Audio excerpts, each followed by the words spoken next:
Kwa hiyo nadhani kipigo tulichokipata pengine kilikuwa kinatarajiwa. Mimi kwangu iko hivyo. Kwako Alex ilikushangaza? Of course nilitarajia kwamba tutafungwa. Ni kitu ambacho nilikitarajia kabisa. Wala sikuwa nawaza kama tuna uwezo wa kuifunga Iran au wala kupata sare na Iran dhidi ya Iran. Sawa. Na aina namna ambavyo tumefungwa, makosa binafsi ya kwetu sisi yamechangia kuanzia kimbinu, kiufundi, vyote vimehusika, vimechangia sisi kufunga mabao mawili kwenye mchezo wa jana. Na ukianza kwenye makosa hayo ambayo yamesababisha tukafungwa, kuna kosa la kwanza kwenye bao la kwanza ambao alifanya Ibrahim Baka. Sikuona sababu ya Ibrahim Baka kwenda kufanya ile tackling wakati tayari namna ambavyo ule mpira, namna ile movement ilikuwa inafanyika, ilikuwa ni ngumu kwa mchezaji wa Iran kuingia na ule mpira ndani moja kwa moja, kwa sababu ule mpira kwa namna alipokea alitakiwa kwanza kuset kwa mara nyingine, halafu ndo aanze kuingia ndani, ndo aanze kufanya maamuzi ya kushuti kwenda golini. Imekuwaje? Maana yake kwa distance yake ya Baka na defender na mshambuliaji ule wa Iran, bado alikuwa na uwezo wa kumzuia vizuri zaidi pasi na kufanya ile tackling ya kizembe ambayo aliifanya, ambayo pia ndio ilichangia wala wakapata penalty ambayo ilipelekea tukafungwa bao la kwanza. Na makosa ina ile ni makosa ambayo mara nyingi Baka huwa anayafanya. Nakumbuka kwenye mechi msimu uliopita ya dhidi ya Azam FC alicheza tackling hivi vile vile kwa Yaya Zaid, ikatokea. Kama unakumbuka pia penalty tena ikafanya kosa lingine hilo. Kama unakumbuka mechi ya Yanga dhidi ya USM Alger, wakati chini ya Nabi, yeye kufanya pia kosa la aina ile. Na kwa hiyo ukitazama ni defender ambaye anafanya makosa mengi ya kujirudia, lakini kwa level yake nimeshangazwa naye kuendelea kufanya makosa aina ile. Yaani anafanya tackling kwenye eneo ambalo halikupaswa yeye hakupaswa kwenda kufanya tackling. Alikuwa na uwezo wa kufanya zaidi ya kile ambacho alikifanya pale kwenye ile tukio ambalo lilienda kusalisha penalty ambayo lilipelekea bao la pili. Na tukio lenyewe ndio hilo hapo unavyoona. Check. Naam. Yaani ukiangalia yule alipokuwa tayari yule mchezaji wa Iran.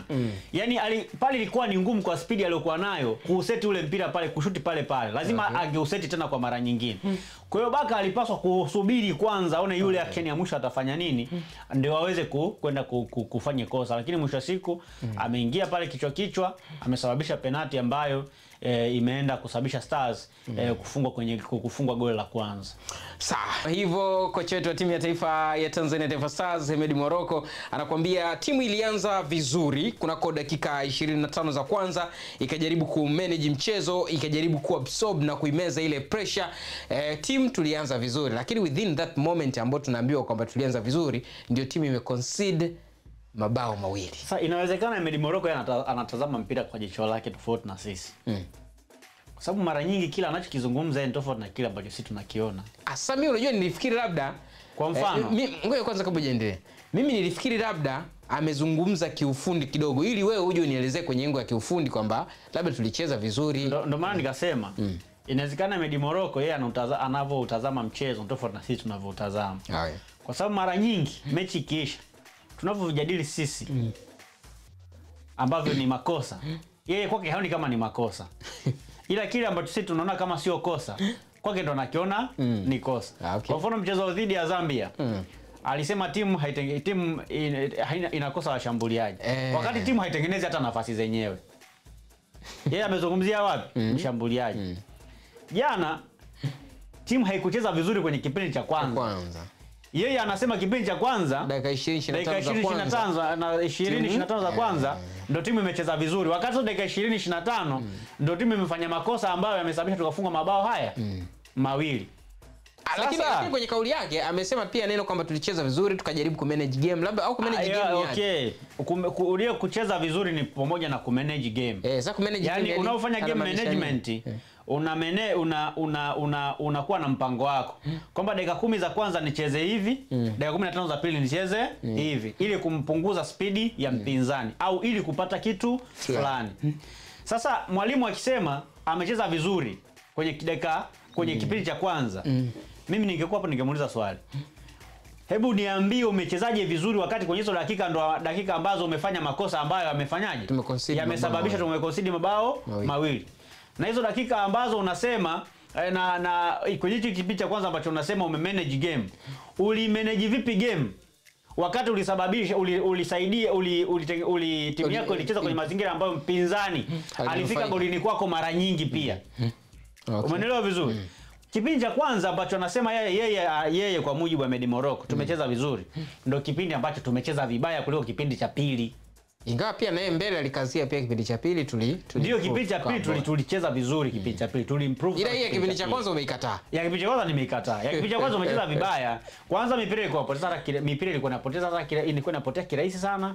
Wachezaji walikuwa wanacheza rafu kuliko kucheza mpira.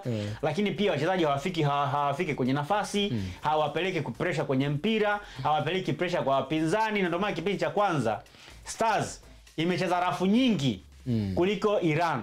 Lakini pia kwenye kipindi cha kwanza tumefikiwa malangoni mara nyingi kwa kwenye kipindi cha pili. Wachezaji wa Stars wamefanya makosa mengi ya kujirudia kwenye kipindi cha kwanza kuliko kipindi cha pili. Na hicho kipindi cha kwanza ndio ambapo tulifunga mabao haya mawili.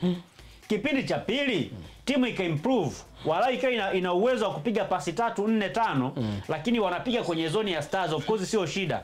Kwa sababu lengo lilikuwa ni kujilinda. Tulijilinda vizuri kwenye kipindi cha pili. Na walau timu ilionyesha nini inahitaji kwenye kipindi cha pili kuliko kwenye kipindi cha kwanza. Kwa hiyo Medi Morocco akisema kipindi cha kwanza timu imecheza vizuri kuliko kipindi cha pili, mimi kidogo anishushe kwenye hilo basi. Kwenye hilo basi hilo mimi sitaki kuingia. Haya.